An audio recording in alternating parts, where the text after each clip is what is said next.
Psychologist దగ్గరికి ఎందుకు sir? 2 సార్లు చెప్పలేను, వాడికి చెప్పేటప్పుడు విను.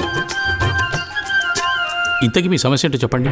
కురిసింది వాన నా గుండెలోన నీ చూపులే జల్లుగా. దెర్ ఇస్ నో ప్రాబ్లం, సమస్య లేదు. మీకు అర్థం కావట్లేదు సార్, నా భార్యకి నేనంటే ప్రాణం. మరి ఇదంతా అక్కడ నీకెందుకు గుర్తుకు రాలేదు? మా సార్ ప్లేస్ మీరుంటే నిజం చెప్పు, మీకు మీ ఆడ గుర్తుసిరా?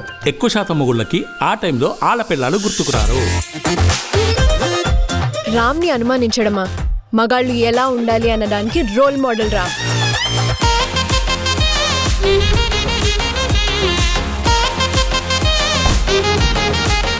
మన బావ కూడా స్పెయిన్ వెళ్ళి వచ్చాడు, అక్కడ ఎవరైనా కలిసి ఉండొచ్చు, ఏదైనా జరిగి ఉండొచ్చు.